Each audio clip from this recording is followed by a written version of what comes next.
Welcome to Ethoria Channel. This isn't a story for your eyes, no clips, no effects. Just a voice and silence in between. If it helps, the words appear on screen as well. Stay. Because maybe you need a space that doesn't demand anything from you. Not another screen, pouring out more information, but a voice that asks, "How are you, really?" If your heart and thoughts often move at different speeds, this is your moment to bring them back into rhythm. They weren't in love with you, they were in love with who you pretended to be to keep their love.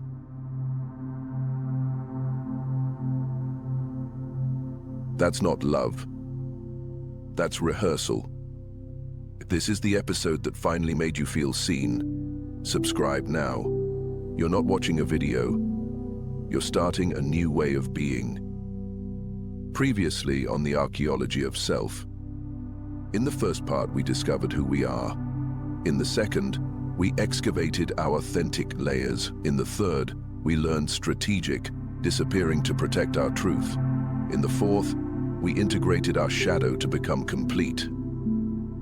Episode 1 was about recognizing you're buried. Episode 2 gave you the excavation map. Episode 3 taught you strategic protection. Episode 4 showed you shadow integration. Episode 5 reveals how to love and be loved as your whole self.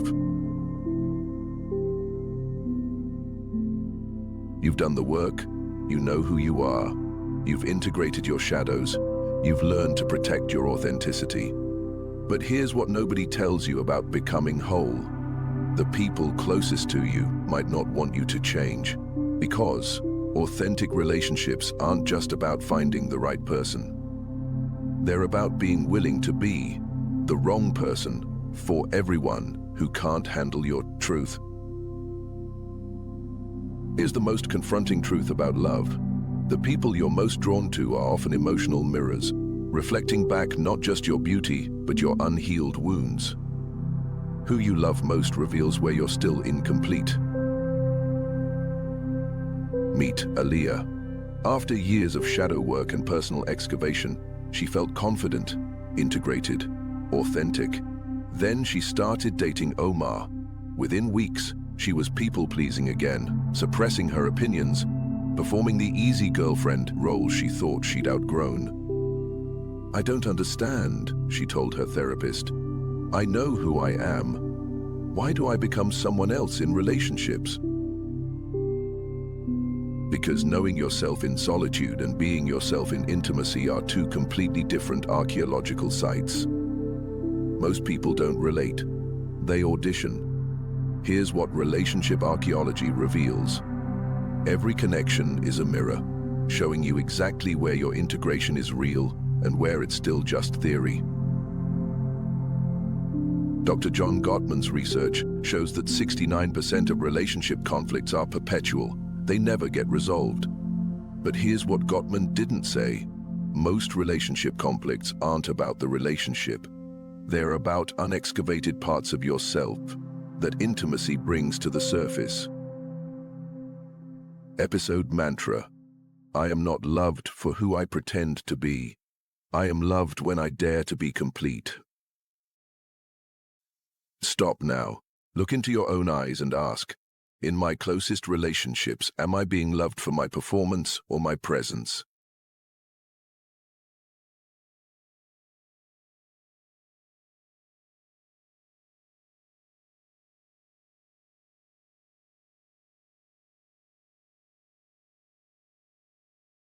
The discovery. Why authentic people struggle most in relationships. Here's the paradox that destroys most people who've done personal work. The more authentic you become, the more threatening you become to relationships built on mutual performance. Most relationships are unconscious contracts. I'll be who you need me to be if you're who I need you to be. Both people agree to perform complementary roles, rather than show up as complete individuals.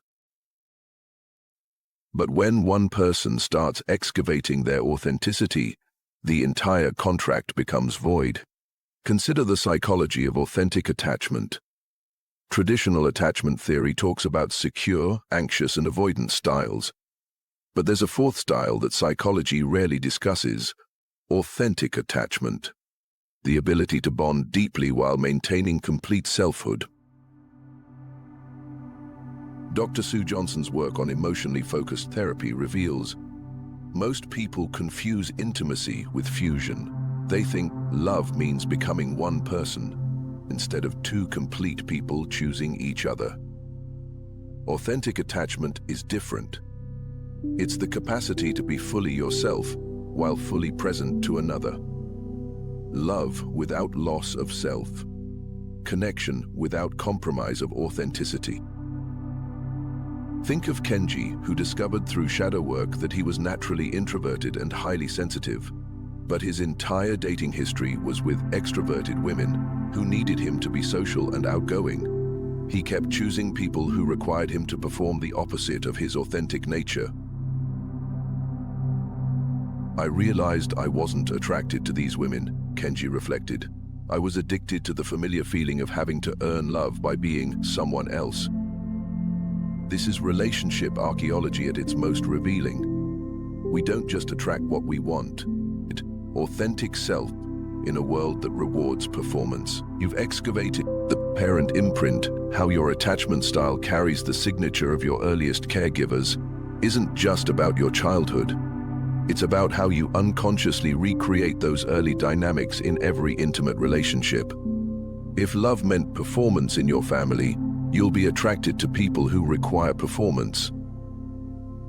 If love meant sacrifice in your family, you'll choose people who demand sacrifice.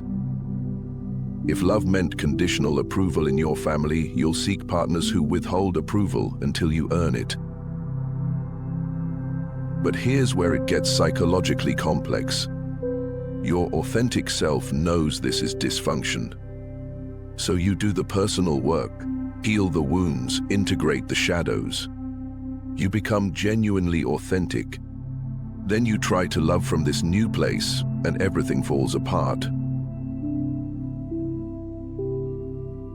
You're not addicted to the person, you're addicted to the version of yourself that you become in front of them. And that version, killing your authenticity. Slowly, quietly.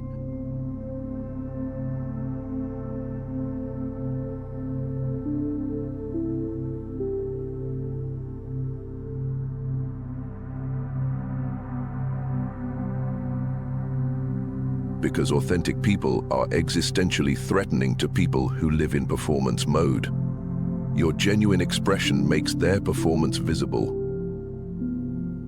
Your emotional honesty makes their emotional suppression uncomfortable. Your boundaries make their enmeshment obvious. The cruel irony: the more healed you become, the fewer people can handle being close to you. The emotional mirror: how love shows you what's unfinished. Stop. This is where most relationship advice gets it backwards. Traditional relationship guidance says, find someone compatible, communicate better, work on the relationship.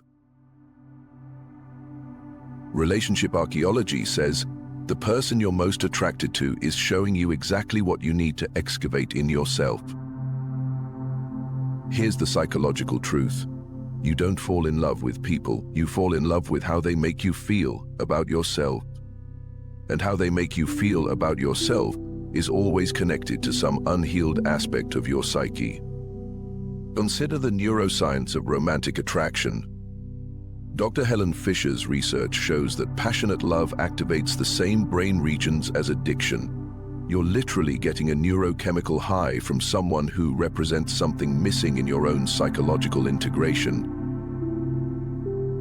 The person who triggers your deepest longing is showing you your deepest wound. Think of Esperanza, a successful artist who'd done years of therapy and shadow work.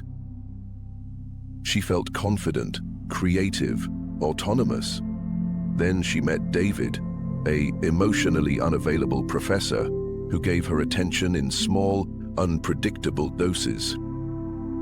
I became obsessed, Esperanza admits.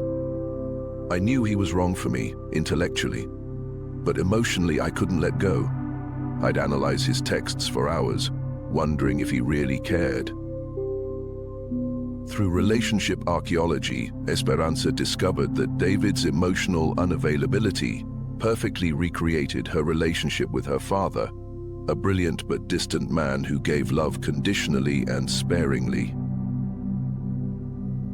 I wasn't in love with David, she realized.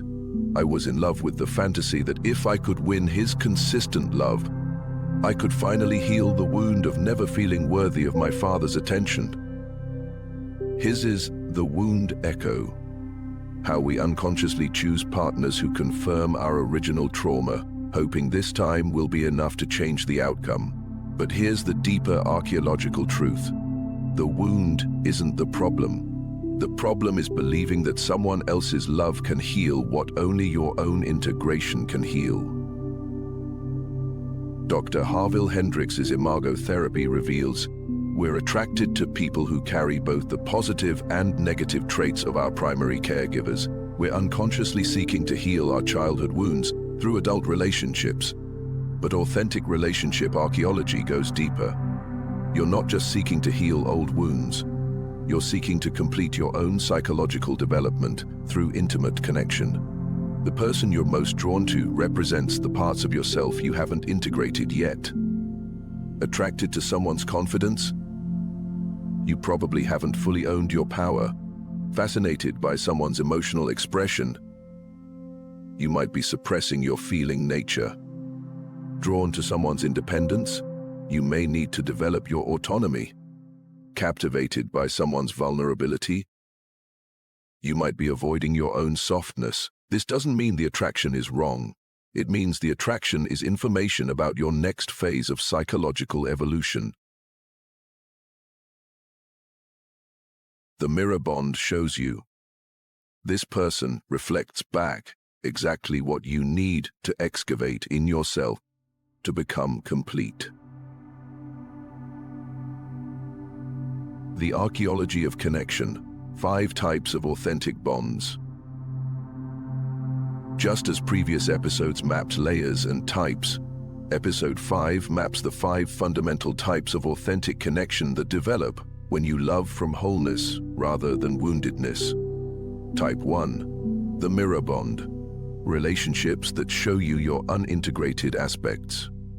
Type 2, the sanctuary bond, connections where no performance is required. Type 3, the growth bond, bonds that push your evolution even when it's uncomfortable. Type 4, the boundary bond, relationships that honor your sacred space and autonomy. Type 5, the soul bond, connections where you're seen, accepted, and chosen for your completeness. The mirror bond, the relationship that shows you your unfinished business. What it looks like. Intense attraction with underlying tension. They trigger your growth edges and unhealed wounds. The relationship feels both magnetic and challenging. You see in them qualities you judge, want, or fear in yourself. The psychological reality. Mirror bonds aren't meant to be comfortable. They're meant to be catalytic. These relationships activate your unconscious material so you can become conscious of it. Case study, Malik and Aria. Malik was attracted to Aria's emotional expressiveness. She could cry easily, get angry appropriately, show joy without restraint. He came from a family where emotions were inappropriate and had spent years learning to be rational and controlled. But Aria's emotional freedom also triggered his judgment. When she cried during movies, part of him felt attracted to her openness, while another part felt contempt for her weakness. Through relationship archaeology, Malik realized, I wasn't judging Aria's emotions. I was judging the emotional part of myself I'd buried to survive my family's expectations. The integration practice.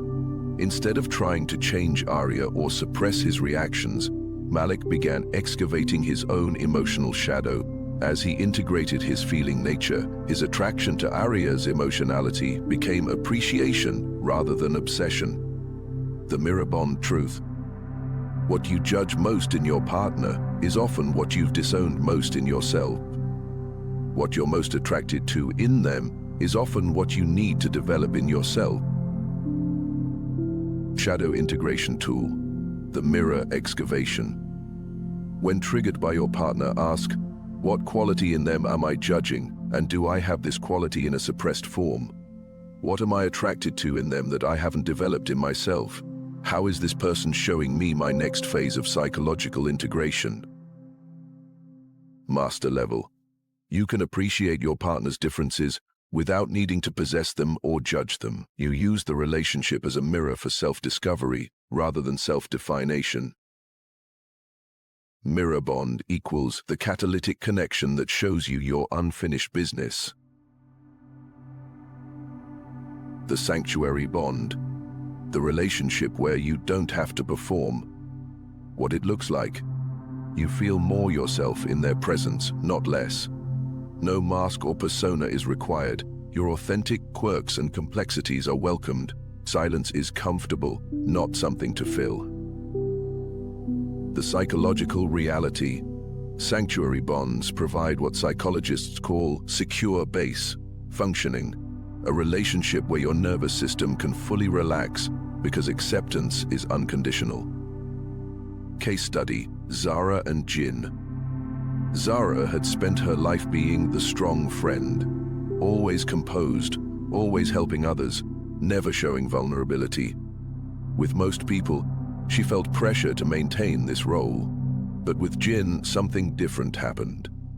I realized I was making weird faces, talking in different voices, saying things that popped into my head without editing them first. I was being goofy, and he loved it. Jin wasn't impressed by Zara's strength or competence. He was delighted by her humanity, her random thoughts, her silly jokes, her moments of uncertainty. The integration practice. Zara learned to notice when she was performing versus when she was simply being. With Jin, being felt more natural than performing, which showed her how much energy she'd been using to manage her image with others. The sanctuary bond truth. True intimacy happens when the other person loves your unedited self more than your curated self. Shadow integration tool.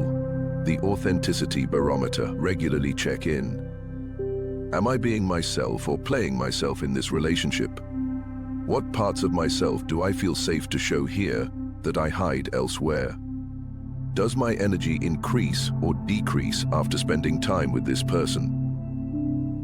Master level. You naturally express your full range of humanity without fear of rejection. The relationship becomes a place to be real rather than impressive. Sanctuary bond equals the safe harbor where no performance is required. Growth bond, the relationship that pushes your evolution. What it looks like. They challenge you to become your best self. The relationship requires you to face your patterns and limitations. Growth happens through the connection, sometimes uncomfortably. They see your potential and call it forward. The psychological reality. Growth bonds operate on what psychologists call optimal frustration, enough challenge to promote development without overwhelming your capacity to integrate change. Case study, Amara and Carlos.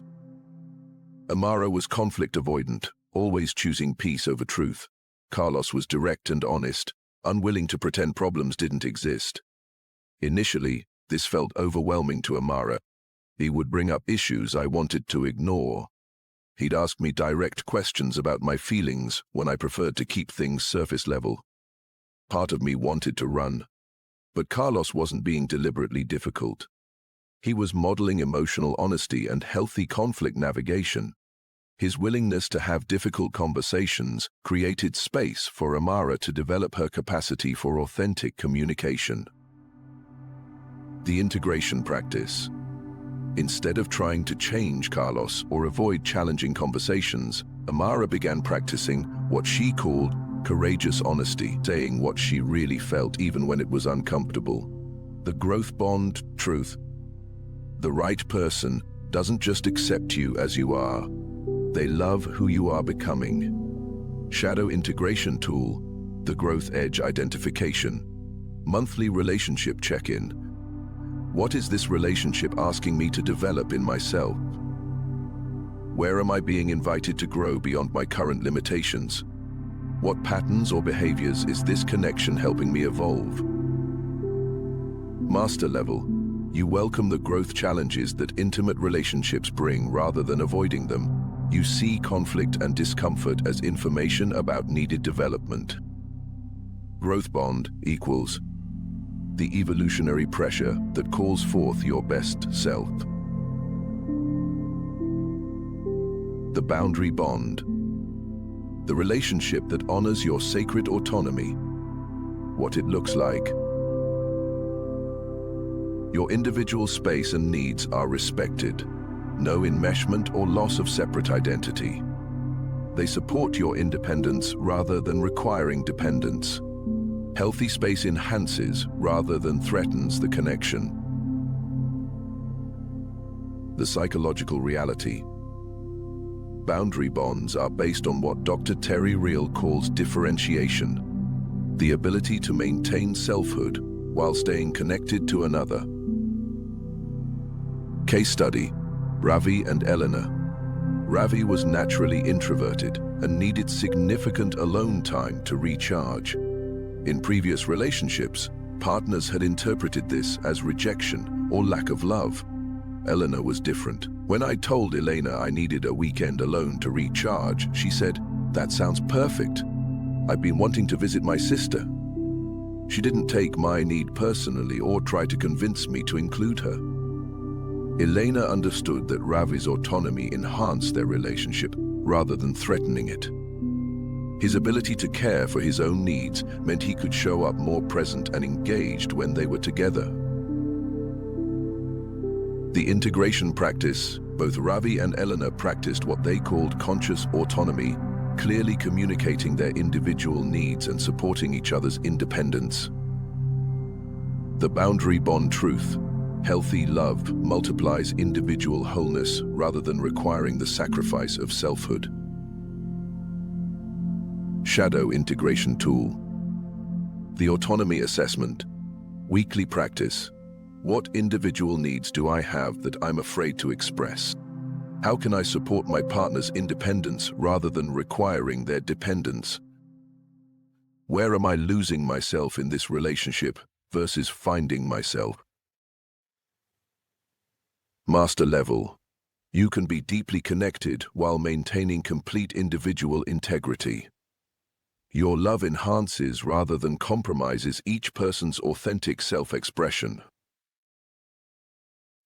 Boundary bond equals the respectful space where autonomy and intimacy coexist. The soul bond, the relationship where you're seen for your essence, what it looks like. They love your complexity, contradictions, and full humanity. You feel known at the deepest level. Your growth and changes are celebrated rather than feared. The connection transcends surface-level compatibility. The psychological reality, soul bonds involve what Carl Jung called recognition, a deep knowing that goes beyond personality traits or shared interests to essential compatibility of being. Case study, Layla and Noah. Layla had always felt like an outsider, too intense for some people, too weird for others, too complicated for conventional relationships. She'd learned to tone herself down to fit in. With Noah, I realized I didn't need to explain myself. He'd look at me after I said something that others found confusing and just nod, like, "Of course you think that, that's why I love you." Noah wasn't just accepting Layla's quirks, he was attracted to the very qualities that others found overwhelming. Her depth, her complexity, her unconventional perspectives weren't obstacles to love, they were the reasons for it. The integration practice. Layla practiced what she called full self-presentation. showing up completely rather than editing herself for palatability. Noah practiced essence appreciation, seeing and loving the unchanging core of who Layla was beneath all her changing expressions. The soul bond truth. The right person doesn't just tolerate your authentic self. They're specifically attracted to your unique essence. Shadow integration tool, the essence recognition. Regular reflection. Does this person love my essence or my performance? Do I feel more myself or less myself in this relationship? Are they attracted to my complexity or do they want me simplified? Master level. You recognize and are recognized at the soul level. The relationship is based on essential compatibility rather than surface-level attraction or convenience.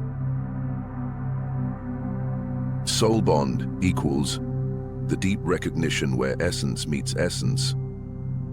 Quick recap: the 5 authentic bonds. Mirror equals shows your shadows and growth edges. Sanctuary equals safe space for your real self. Growth equals challenges your evolution. Boundary equals honors your sacred autonomy. Soul equals recognizes your essence. From episodes 1-4, you learned who you are, excavation, how to protect it, disappearing, how to integrate all of yourself, shadow work. Now you're learning how to love and be loved from that integrated wholeness. But first, you need to understand how conscious relationships develop. The 21-day Authentic Relationship Protocol. Authentic relationships require conscious creation. This 21-day protocol moves through 3 phases: archaeological discovery, pattern interruption, and conscious connection. Week 1, Relationship Archaeological. Excavating your unconscious relationship patterns. Day 1-3, the Parent Imprint Excavation. Purpose: understanding how your early attachments shaped your relationship blueprint. Daily exercise.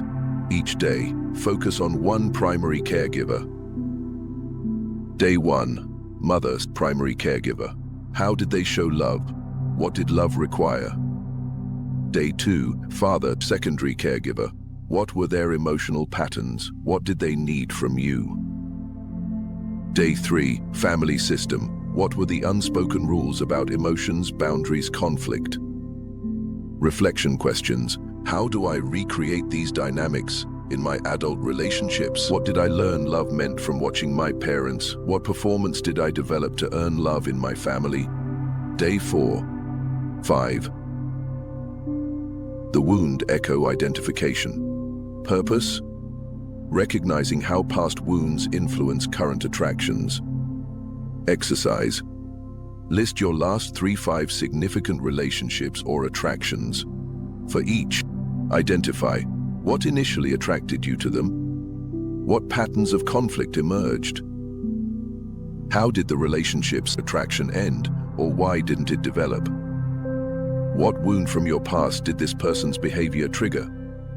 Pattern recognition. What type of emotional unavailability am I attracted to? What wounds am I hoping someone else will heal for me? How do I choose people who confirm my limiting beliefs about love? Day 6-7, the Invisible Contract Analysis. Purpose: becoming conscious of unconscious relationship agreements. Exercise: for your current relationship or most recent significant relationship, explore the unspoken agreements that govern your dynamic. Most relationships operate on invisible contracts that neither person consciously agreed to, but both unconsciously follow. These might sound like trading your independence for their security, promising to never challenge them if they promise to never leave, or needing them to constantly validate you for you to feel worthy of love. Notice the subtle bargains you've made where you suppress parts of yourself in exchange for relationship stability, or where you've agreed to manage their emotions in return for their presence. Awareness questions. What am I afraid will happen if I stop fulfilling my side of this contract? What do I need my partner to be that I haven't developed in myself? How do these contracts prevent authentic intimacy? Week 2. Pattern. Interruption between conscious relationship dynamics. You've excavated your relationship patterns. Now comes the harder work, interrupting them. This is where most people unconsciously sabotage their progress because changing relationship patterns feels like losing your identity. This week isn't about perfection, it's about consciousness. Now we dig. Day 8-10. Authentic communication practice. Purpose: speaking truth without needing to manage the other person's response. Daily challenge: practice one authentic communication each day. Day 8. Express a genuine preference instead of "I don't mind." Day 9. Share a real feeling instead of "I'm fine."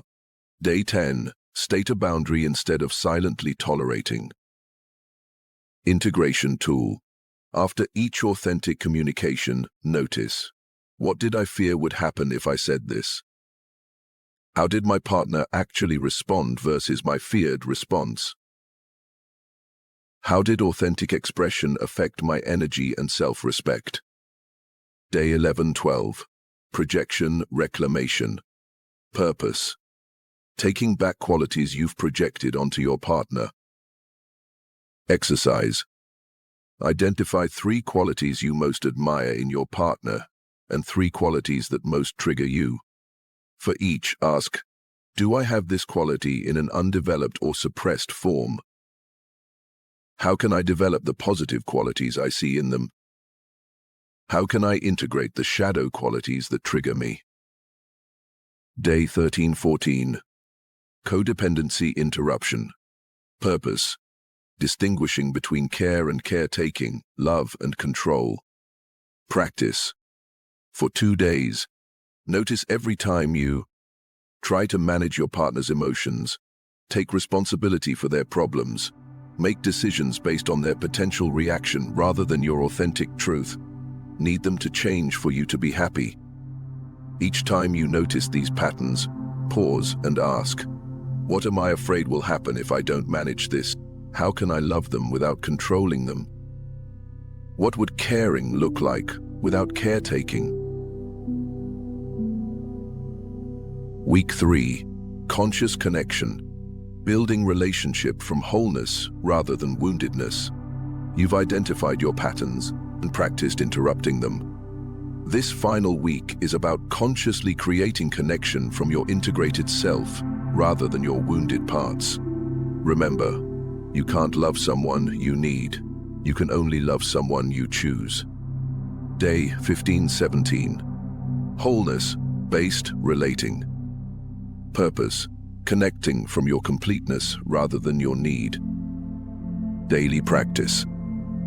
Before each interaction with your partner, take 2 minutes to connect with your own center and wholeness. Release any agenda for how they should be.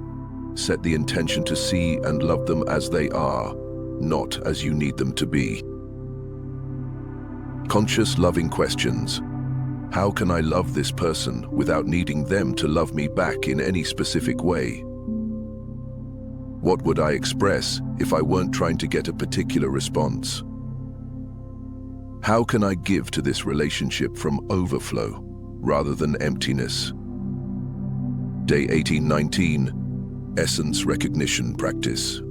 Purpose: seeing and appreciating your partner's authentic self. Exercise: spend these days actively looking for and acknowledging moments when they're being authentic rather than performing, qualities that make them uniquely themselves, growth and positive changes you might have taken for granted. Daily expression: share one observation about their authentic self. I love how you, or I appreciate the way you, focusing on their essence rather than their actions. Day 20-21. Sacred autonomy, integration. Purpose: creating relationship that enhances rather than compromises individual wholeness. Final integration. For 2 days, practice. Supporting their independence even when it's inconvenient for you.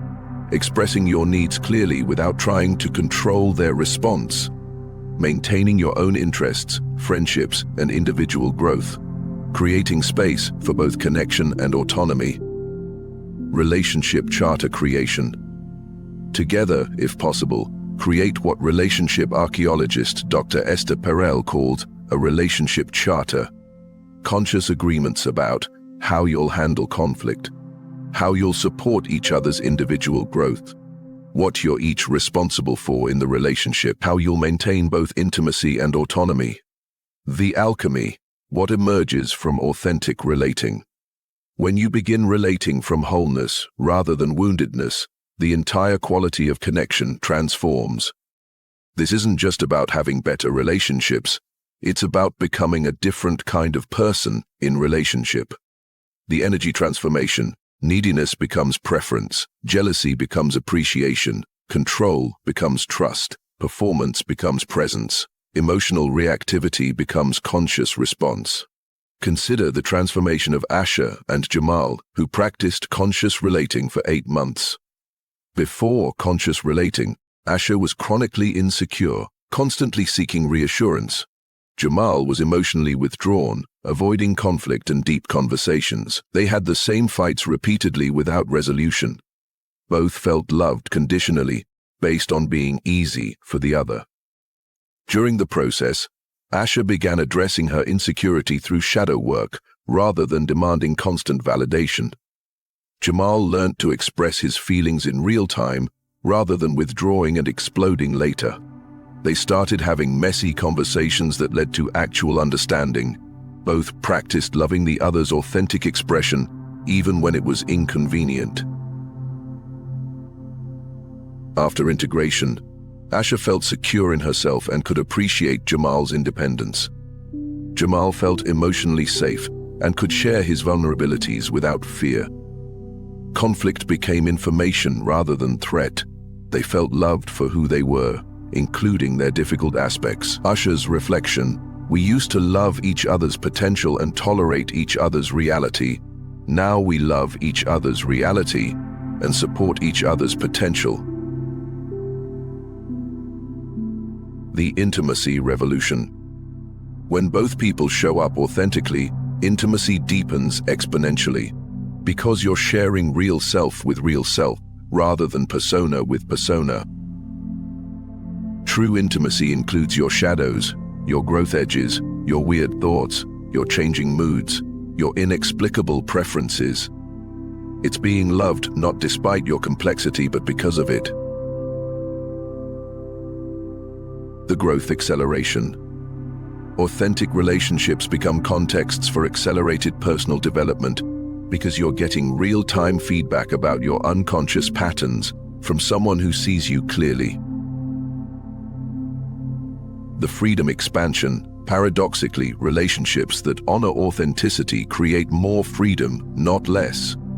When you don't have to perform to be loved, enormous energy becomes available for creativity, growth, and authentic expression. Advanced authentic relating practices. Once you've established the foundation of conscious relating, these advanced practices help you navigate the ongoing complexity of loving from wholeness. The daily conscious connection ritual. Morning. Intention setting, 5 minutes together. Before the day begins, share how you're feeling, authentically, beyond fine or good. What you need from yourself today. What you appreciate about your partner. Any concerns or tensions you're aware of. This isn't about solving problems, it's about conscious awareness of your individual and collective emotional reality. Evening integration review. 10 minutes. Before sleep, reflect together. When did you feel most yourself today? When did you feel most disconnected from authenticity? How did you support or challenge each other's growth? What did you learn about loving from today's interactions? The monthly relationship archaeology. First week. Examine recent conflicts or tensions. What patterns are showing up? What wounds or triggers are getting activated? How are you each growing through these challenges? Second week. Appreciate growth and positive changes. How has each person evolved recently? What new capacities are developing? How has the relationship deepened? Third week. Assess and adjust relationship agreements. What's working well in your dynamic? What needs to be renegotiated? How can you better support each other's authenticity? Fourth week. Vision and dream together. What do you want to create together? How can the relationship serve both people's highest development? What would love look like if fear wasn't involved? The conflict as intimacy practice. Most people try to avoid or quickly resolve conflict. Conflict couples use conflict as information about deeper intimacy possibilities. When conflict arises, 1. Pause and breathe.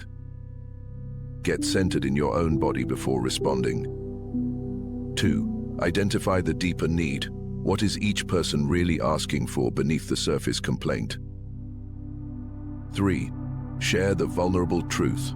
What are you afraid of? What do you need? What are you protecting? 4. Listen for essence.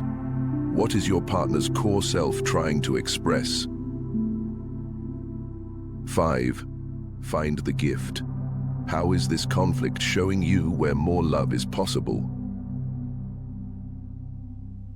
Advanced conflict transformation. Use disagreements to understand each other's inner worlds more deeply. See your partner's difficult behavior as information about their unmet needs. Practice staying open-hearted even when triggered. Transform conflict from me versus you to us versus the problem. The love as spiritual practice approach. When relationship becomes conscious, it naturally evolves into spiritual practice, using intimate connection as a context for awakening to greater love, wisdom, and presence. Daily practices. Meditation together. Even 5 minutes of shared silence creates deep connection. Gratitude expression. Daily acknowledgement of specific appreciations. Forgiveness ritual. Regular clearing of resentments and misunderstandings. Service together. Using your partnership to contribute to something larger. The sacred dimension.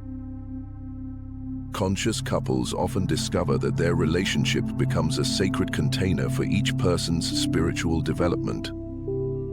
The challenges of intimacy become opportunities for practicing unconditional love, forgiveness, presence, and acceptance. The resistance. Why authentic relating threatens everyone else. When you begin relating authentically, you'll face resistance not just from your partner, but from your entire social system. Authentic relationships threaten the unconscious agreements that most people have about love and connection. The family system backlash. What they'll say, you've become so demanding and difficult and selfish in relationships. You used to be such a giving and accommodating partner. Relationships require compromise. You can't just be yourself all the time. You're too picky and expecting too much. What they really mean.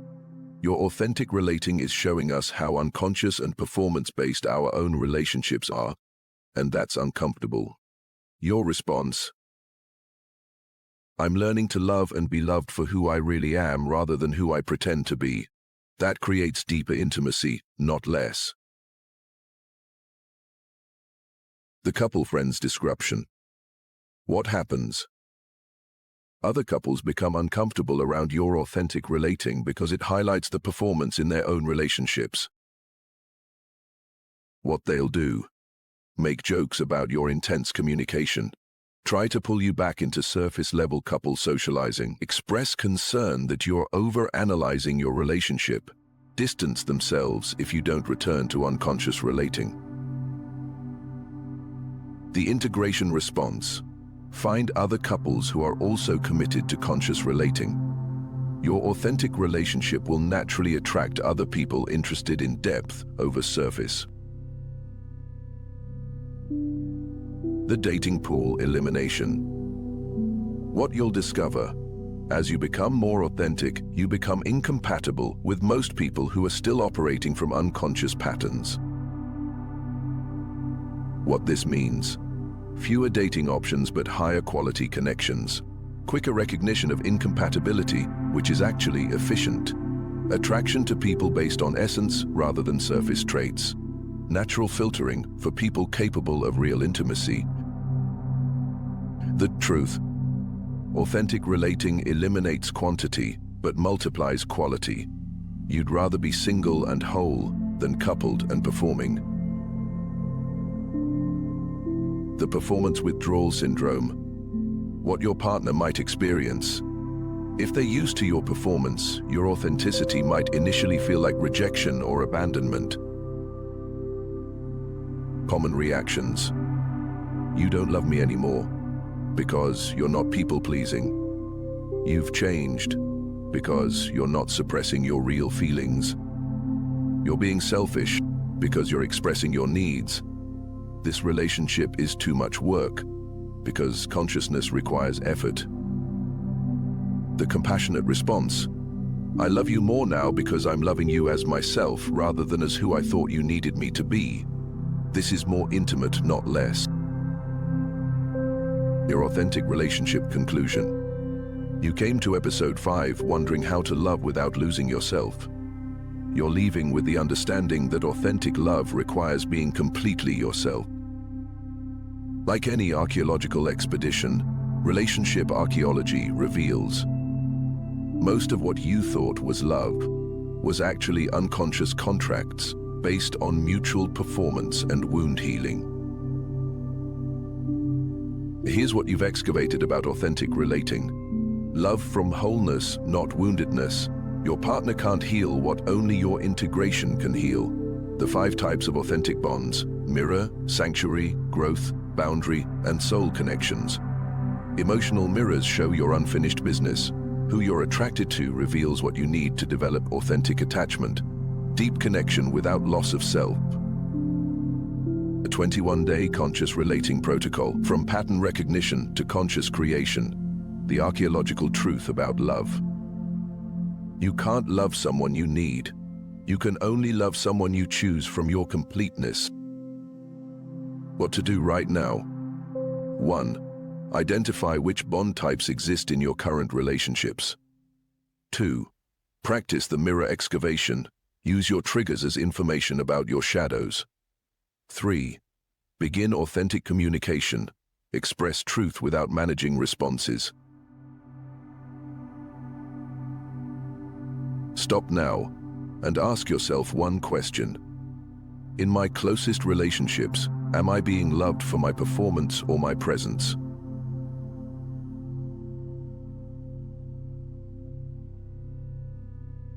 Write that down, then ask, what would change if I stopped performing and started being completely myself?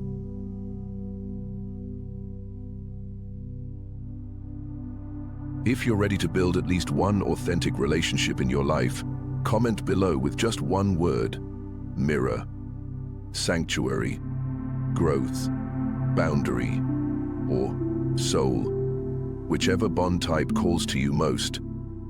Let's see which one resonates with our community. All relationship archaeology tools are here in this video. Previous episodes linked in description. Because the most revolutionary act in a world full of performed love is to dare to be loved for who you actually are. If this episode shifted something in your understanding of love, stay with me. Tomorrow we complete the journey with how to live your fully excavated, integrated, authentic self in a world that rewards performance. You've excavated your authentic self, learned to protect it, integrated your shadows, and discovered how to love from wholeness. There's one final archaeological skill: learning to live your complete truth as a way of being, not just a way of relating. Tomorrow we explore living your excavated truth, how to make authenticity your default mode of existence. Join the archaeological expedition. Hit subscribe and the bell, because you can't live authentically until you learn to love authentically. Your authentic self is no longer buried. It's alive, protected, integrated, and capable of real love. Time to learn how to live from this truth every single day. The most revolutionary thing you can do is to be completely yourself in front of someone and not apologize for it. Not adjust, not shrink, just stay.